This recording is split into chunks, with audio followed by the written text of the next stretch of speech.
Welcome to Tilly's Trans Tuesdays. To celebrate this podcast reaching its 100th episode, you sent me tons of questions and I have tons of answers. Here's Ask Tilly Anything, part 3?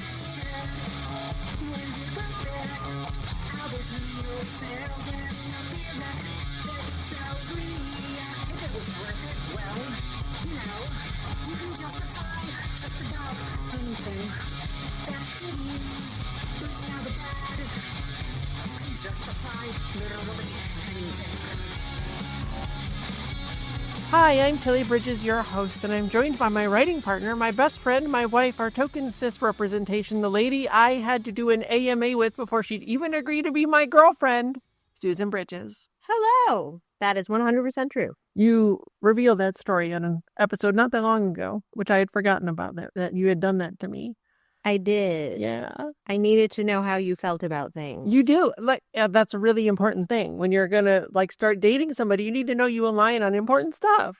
Yeah, and you should do it up front because otherwise, what if you waste your time? Right? And then it's like, oh, you're a garbage person. Oh, I didn't know. Nope. Get that right out of the way at the front. And if they're offended, then you don't need to be with them. It's so good. I enjoy the clapping you were doing along with that. Anyway, this AMA is for Tilly. I'm probably going to provide color commentary. You will have some answers as well. In any case, I wanted to say that due to this, we're the only two here this week. So before I get into it, I want to say yes, this is actually the third AMA that I've done. And there will be another one next week and the week after because you asked me too many questions to answer in one episode. The first two were to celebrate Trans Tuesdays reaching 100 essays, and that happened before the podcast ever existed. So if you've only recently discovered Trans Tuesdays or only listened to the podcast version, those are new to you. So you can find Ask Tilly Anything Part 1 and Ask Tilly Anything Part 2 at tilliestranstuesdays.com. Initially, I thought I would do another AMA to celebrate Trans Tuesdays reaching 200 essays, but that happened right in the middle of the intentional trans allegory of I Saw the TV Glow deep dive, which began in episode 81 of this show, and I wasn't going to stop that to do an AMA and then pick it back up again. Trans Tuesday 200 was actually the intentional trans allegory of I Saw the TV Glow Part 3, episode 83. And this episode/essay and the second one next week and the third one the week after are actually Trans Tuesday 217, 218, and 219 for all of you Tilly's Trans Tuesday trivia types out there. Wow, this was all very unnecessary information. Hey! Rude.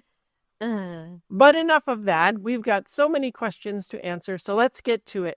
I'm going to answer all of these in entirely random order. Some are serious, some are thoughtful, some are goofy. It's going to be a good time. Let's go. Here's one that was emailed to me, and so that I get a break from talking, you should read the questions at least. Oh, okay. See, we're really professional and planned this ahead of time. That's what happened. All right.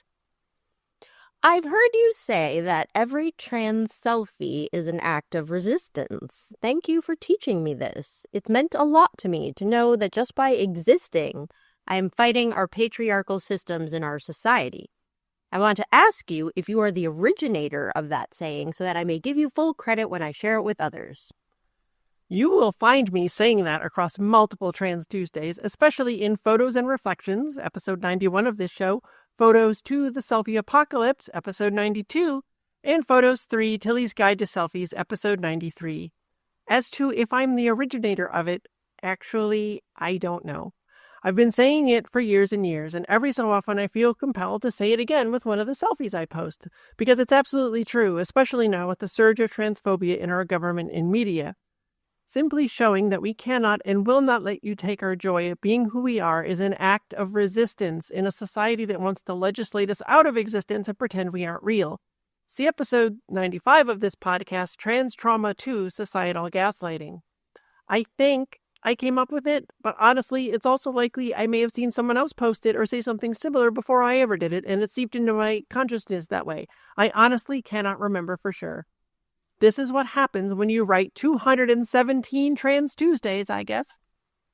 Also, if you have time, would you detail some of the best tips you know on how to be actively as well as passively fighting for our rights? As I said in the 2024 election results, Where Do We Go From Here in episode 90, the most important thing for every trans person to do now in the coming years and for always is survive. Simply existing and refusing to let them stop us is fighting for our rights. It's fighting for all of us. Always, always, always vote for the people who will protect our rights. See episode 89, Trans Politics 2, You Must Vote to Protect Us. Even when it's frustrating, even when it hurts, even if all you can do is vote for someone who's the least bad or only half as progressive as you'd like, every step away from full right fascism and bigotry is a step in the right direction. Contacting your government representatives is also really important. Even if you're in a deep red area, call them on their bullshit every time. Even if you're in a deep blue area, thank them when they do the right thing and stand up for us. Can I comment on this? Please do. Because I just want to say, I've seen people say, I'm in a red area. My reps do not care. Right. Do it anyway. Yep. Because you know what? It's their effing job to listen to you.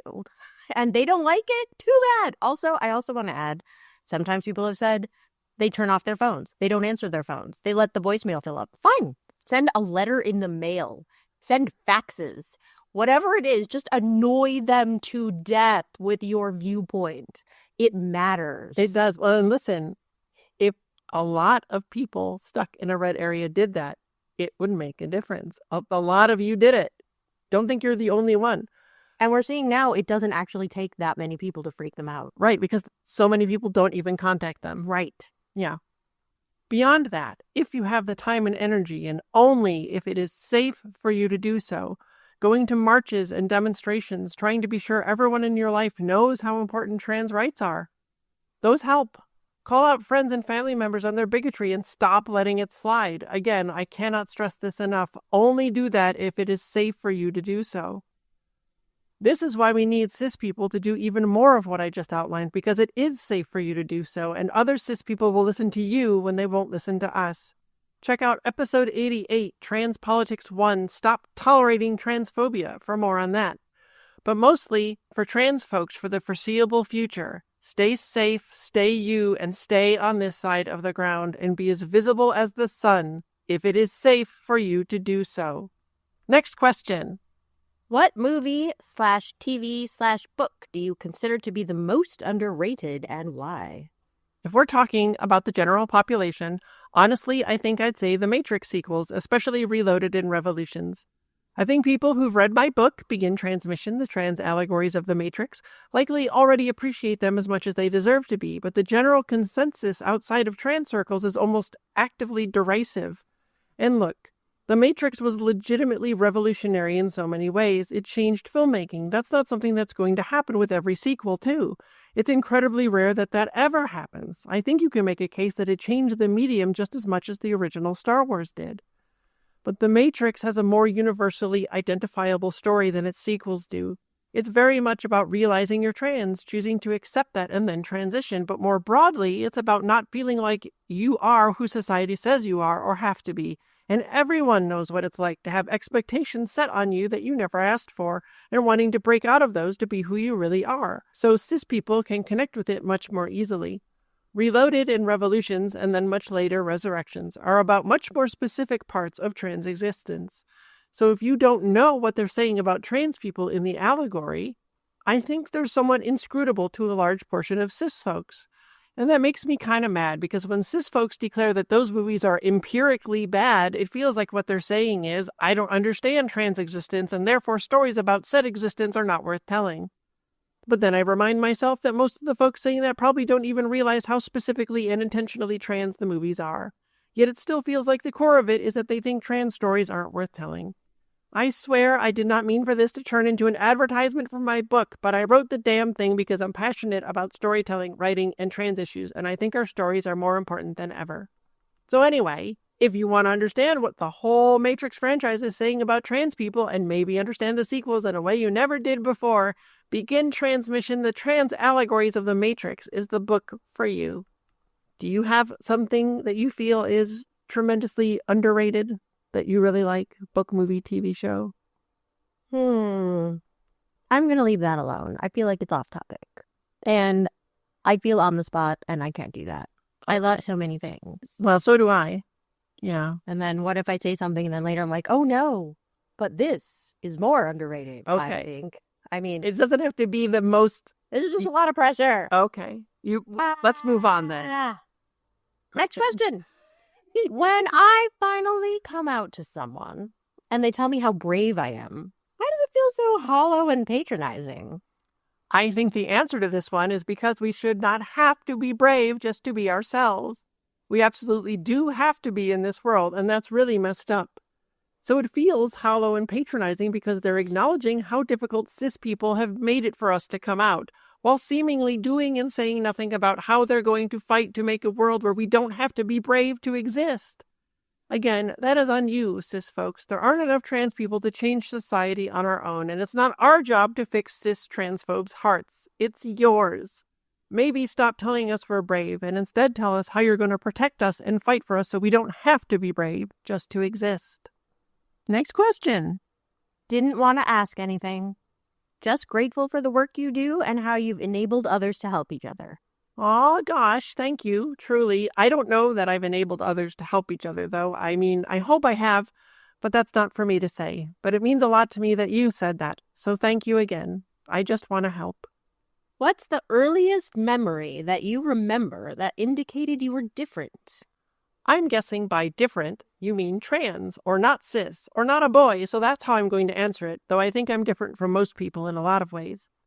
I honestly don't know how old I was, but I was pretty little. Every time we would go to visit my grandma and great aunt, they would let me dress up in their dresses and costume jewelry and high heels, and I'd walk around saying I was a pretty girl. There were no signs. Yes, of course there were signs. Listen to the signs were always there, way back in episode 6 of this show. Anyway, they and my mom all thought this was hilarious and that I was doing it for laughs because of that old, quote, boys and men doing anything feminine is worthy of mockery and derision, end quote, chestnut that pops up time and time again. See any of my trans rep and media reports for just how often this implicitly transphobic idea pops up. You will find them in episodes 3, 52 to 54, and 97 to 99. Anyway, this was when I was probably 3 or 4, somewhere in there, but there came a point where suddenly it wasn't funny anymore, and I was told I was too old to do that now because that's not what boys do, and I was heartbroken. So much so that despite most of my memories being lost from dissociation due to gender dysphoria, check out episode 59 if you need more, that one is stuck through everything, the hurt of being denied the happiest thing I got to do. Do not ever say there's no such thing as trans kids. I will fling you into the sun. Who's your celebrity crush? Goodness, I have too many. Charlize Theron, Lupita Nyong'o, Aubrey Plaza, Hari Neff, Hayley Atwell, Katie O'Brien, Laverne Cox, Sudita Mani, Jessica Parker Kennedy, Gina Torres. Listen, I must stop because I don't have all day. Do you have a celebrity crush? No, not really. No? I don't think so. Really? I like Charlize. Charlize is good. You're just stealing my answers now. Scarlett Johansson. Okay. Yeah, a little bit. All right. Favorite Ninja Turtle? Michelangelo, all the way. I will love the goofball every time. Do you have a favorite? No. Okay. I never really watched the Turtles. Oh, that's all right. Not really. Sure. How do you get into the writing groove? Well, all I can tell you is what works for me, but writing is kind of like transition. No two paths are exactly the same, and we all have to find what works for us. I love writing. But even still, sometimes it's hard to face that blank page. Once I get going, I'm fine, all the way through the draft, revisions, you name it. It's that blank page that always gets me, and I'm sure, despite all evidence to the contrary, that this time will be the time I've entirely forgotten how to do it. So I force myself to set up the document, look at that blank page, and just write. Just do it. Doesn't even matter what it is, if I delete it all later, whatever. Once I start, the writer brain kicks in and off I go. The most important thing I learned long ago is that I think many quote-unquote newer writers struggle with is letting go of perfection. In fact, you have to let it suck. It's hard to just let something be bad, but it's okay and in fact necessary. Let it be bad. You can make it great in revisions. That's what they're for, but you can't fix what's not there. It's why my first drafts are always the hardest for me. Just let go. Let it all go and put some words down. It all starts there. And then just keep putting more words down without worrying about if they're good or what you want them to be. Just get them out. Do you have tips for getting into the writing groove, writer lady?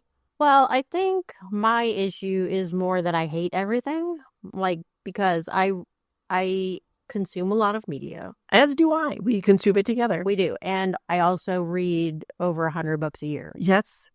And so there's going to be a fair percentage of things in there that are not for me. Sure. That I do not like. Right. Or I'm saying it's written weird, or I don't like the story, or I don't like the character. There's always something. But when I'm sitting down with you to talk about an outline or something, yeah, I worry that we won't be able to come up with something that we both really love because I'm so picky. But we always do. And yet we always do. But so then how do you get into the groove? How do you get over that? If you're worried that it's not going to live up to what you want it to be? Do you have any advice for these folks? Talk it out. Well, they don't all have writing partners. Talk to the duck. Talk to the duck helps so much.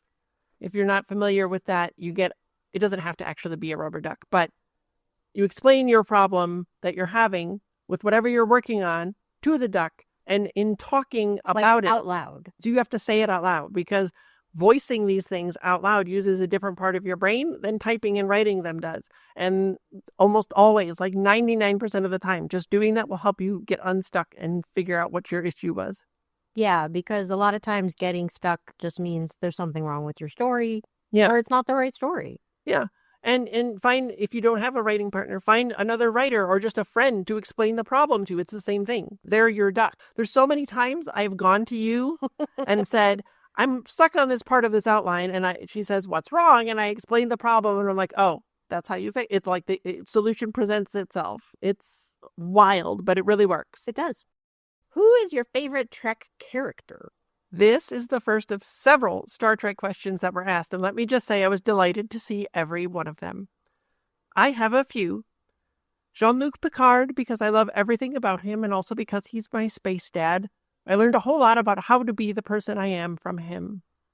Jadzia Dax, because to a trans girl who didn't know she was trans, I saw so much of myself in her for reasons I didn't understand. I learned a whole lot about the person I was and wanted to be from her. In the modern Trek era, I glommed onto Michael Burnham immediately, and over the course of discovery, she absolutely entered the upper echelon of my Trek faves. I also gravitate a lot toward Devana Tendi because I see so much of myself in her. I can't imagine how I'll feel once a trans woman character finally shows up in Trek. There have been multiple non-binary characters and a trans man, but still no trans women. Or maybe I can imagine. Who's your favorite Trek character? Picard. Okay, after Picard. Do you have another favorite across all the stuff that we watch? Because we've seen it all so many times. Well, we were discussing some Trek things recently, and I realized how very much I loved Weyoun. Oh, yes. But, part of that is just, every character Jeffrey Combs plays just eats up the scenery. He's amazing. He's so good. Yeah. Okay, but main cast. Main cast? Main cast across any of the shows. Besides Picard. Who do you love? Loxana Troy. She's not main cast. She's close enough. She's also I also love her, but she's recurring. Fantastic. She's not main cast. She is. Pick a main cast member besides Picard, because I want to know. It's so do these listeners, I bet. I guess Data. Okay, fair. And I love Geordi, but they treated him poorly. There were issues. With many things, we're not going to get into those. See, this is bad because we could just sit here and talk about this for literally an hour. Next question. How many names did you go through before choosing the one you chose? Oh, well, there's 4. They're kind of all the same. How do you decide to choose your name? Please talk about the importance of choosing our own names, including surname versus cis feelings about the family name and reputation. You probably know who this is, lol. Have you done an app about choosing names? What brought you to Tilly? Wow, okay, popular question. Little known fact, but one of the earliest Trans Tuesdays was on names and pronouns. You can read it for the full story of how I came to Tilly at tilliestranstuesdays.com. I've struggled with revising that one and bringing it back and to the podcast for the first time because it includes mention and discussion of my dead name. As this was very early on in Trans Tuesdays, it was number 6. Almost everyone who was reading at the time were people who knew me pre-transition. Even though almost nobody was reading them at the time, that was the main audience at the start. I didn't know if other trans folks or anyone who didn't know me pre-transition would ever find or read them. So I approached it from the angle of, this is who you knew me as, but this is who I really am. And that's demonstrably not true for the audience for Trans Tuesdays today, as they've grown so much bigger than I had ever anticipated. But the name Tilly is inextricably tied to my dead name, in that it's hard to fully explain it without mentioning and discussing my dead name, and I just do not have any desire to do that. So go read that original essay. The gist of it is that I liked some things about my dead name, even though I hated the name itself. I liked part of how it looked, I liked it ending with an E sound, and that led me to where I ended up. I briefly considered Victoria, but it just didn't feel like me at all. Vicky even less so. But then I thought of Tori as a diminutive for it, and I kind of dug that, but it wasn't quite right. So it went from Tori being mashed up with a few things I liked from my dead name, and Tilly was the result. And once I hit on it, I knew that was it. I tested it out in my head for a while, and every time it felt right. I had it picked and knew it was my real name years before coming out publicly and beginning my medical and social transition. I've said many times I knew as far back as 2015 that I was trans, but couldn't do anything about it until a set time in 2020. Although I have recently discovered evidence I had forgotten that now makes me think it was even earlier, maybe 2014 or 2013. Anyway, go read that essay if you want more, but caution, contains dead name. I don't care if people know what my dead name was. I came out in such a public way because I was already fairly well known in the podcasting community, and my dead name and dead voice are in the credits of hundreds of podcast episodes. There's no way I could change them all, so it's not like I could hide it even if I wanted to. I just don't like thinking about the time I was associated with that name. And there's a great power in choosing your own name. If you don't feel yours fits, pick one that does. First, middle, last, whatever. That goes for cis people too. You get one life and it's yours, and nothing is more you than your name. It should be what best speaks to you. What's your favorite webcomic? I sadly never really got into webcomics for a whole list of boring reasons about my available time and how much more of it I did not want to spend at my computer when the webcomic boom happened, and you couldn't yet read them on smartphones, as there were no smartphones. I very much enjoy poorly drawn lines, though. What are your voice training tips? How to get over the cringe when starting out? I covered all my specific tips in Trans Voices 1, Gendering, Trans Voices 2, Hearing the True You, and Trans Voices 3, Interview with my speech-language pathologist Jane Yee, who also has some tips. Those were episodes 45 to 47. One of the hardest parts for me for a long time was the cringe of having to hear my old voice over and over again. Not just when speaking it, but even worse, when recorded and played back. Recording yourself practicing and listening to it played back is the best way to hear what techniques you need more practice with and which ones you're doing well, and that is so hard to do when your voice gives you dysphoria like mine did. What I had to do was remind myself every time that I was doing this for me. Spoiler, that's also what kept me practicing consistently every single day for 3 years. It feels like a chore, it's painful to listen to it, it makes you feel awful, but we're doing it to make ourselves feel better.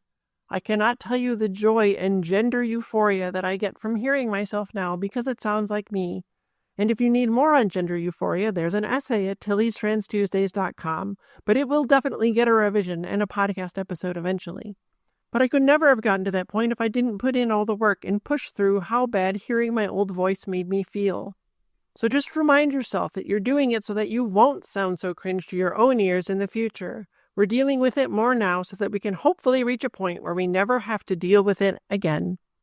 I remember all those days of you going into the bedroom, going, I have to do my voice exercises. Shut the door. That is accurate. But you did it. But I did it. You were mad about it all the time. I was. Did it. I didn't have the time, but I had to make the time, and it was really hard, and it was, Yes, there's a lot of grumbling. Yep. It's okay to grumble. Yes. Just grumble and then do it. Grumble and then do it. All right, next question. I'm not giving up, But how do I find the will, the wherewithal, the whatever it is I need to get through the next 2 years or 4 or however long this goes on when every day is so exhausting, demoralizing, and terrifying? Damn, I wish I had an easy answer for you, although maybe I do. Because what I was going to say is that you're not alone. I feel that way and ask myself that too. I think all of us do. And that's where the quote-unquote easy answer is. You get the will, the wherewithal, the whatever it is you need to get through from community. Absolutely none of us, myself included, are going to get through this alone. We need each other for support and help. I find so often that in helping others with their struggles, I help myself in the process, and I think that's almost universally true. Which I think also reiterates what I said in the 2024 election, Where Do We Go From Here, back in episode 90. Because together is the only way any of us are going to get through this. And I don't just mean trans folks, I mean people from every marginalized community. Trans intersectionality is vital, babes. Check out episode 10 to learn why. And if you don't have any community, come on over to my Discord, because there's a whole thriving community there who'd be so glad to have you. The link is at the bottom of every page of TillysTransTuesdays.com. And now we have an audio question. Oh. Hello, Tilly. Hello, Susan. Jen Wallace here. Congratulations on your first 100 episodes. When you had me on, you asked me 4 questions, but I'll just go ahead and ask one. So, what's been the absolute best thing about your first 100 episodes? All right. Love you. Bye. For me, I think there's a couple things. I love all the folks we've been able to bring on and introduce to all our listeners and show the world how incredibly diverse and different and amazing and human we all are. And I love, love, love being able to do that. And that's something the podcast gets to do that the text version of my essays don't. So I'm very grateful for that. But if 100 podcast episodes and 217 essays have shown me anything, it's that I love doing this. And it means so much to me that it's meant so much to all of you. Your responses have always been the best part, and that's not changed. Knowing something helped you or helped someone you know, it's just everything. And I'll keep doing it for as long as I have something to say and am able to. What about you? I think it's been super great to talk to so many other people. And it kind of relates a little bit to what you just said previously, is that the community is so much stronger than the individual. Yeah. And when you really think about it, the idea of doing everything yourself, that you should be able to do everything yourself, is really rooted in patriarchy and cis heteronormative things, and they're toxic things. Toxic and bad stuff. They're wrong. Yep. They're just wrong. Humans need each other. We all need each other. We all can learn from each other. We all can listen to each other and do things better together than we could do alone. Perfect. Beautiful. Listen to my wife. She's so smart. But yes, I will keep doing this for as long as I have something to say and am able to. And with the way trans people written by cis writers in media is going, I will not be allowed to die and will be doing my year 2874 trans rep and media report from my cryotube at the end of the universe, where I think my thoughts into a computer and they're beamed right into your brains one cryotube over. Like, oh my God, can you believe how cold it is in here? Unacceptable. Come back next week as I beam more AMA answers direct into your think meets. Tilly Bridges, end transmission. Tilly's Trans Tuesdays is hosted by Tilly Bridges and Susan Bridges, with audio editing and sound mixing by Jillian Morgan. The written essay version of this week's topic and all past topics is available at TillysTransTuesdays.com. Special thanks to Daisy and Jane for the use of Sorry Not Sorry as our show's theme music. Please stop by and show your support at daisyandjane.bandcamp.com and soundcloud.com/daisyandjane. You can find me at Tilly Bridges on Blue Sky and on Mastodon at Tilly Bridges at mastodon.social, and you can find Susan on those at Susan L. Bridges. You can find Jillian at Audio Jillian on Blue Sky. You can join the Tillyverse Discord server by following the link at the very bottom of TillysTransTuesdays.com. We hold regular watch parties for the Matrix films and other trans movies, where I do a live Q&A, and it's blossomed into a wonderfully supportive, compassionate, kind community of friends. We'd love to have you join us. If you'd like to keep up with all the writing that Susan and I do, you can sign up for our newsletter at birdguestbroadcast.com. If you enjoy this show, please take a moment to leave us a rating on Apple Podcasts. The largest segment of our listeners find the show there, and more reviews equals a higher profile, which means it will reach more of the people who need it. Thank you for your support. For more information, visit pendantaudio.com. Thanks for listening.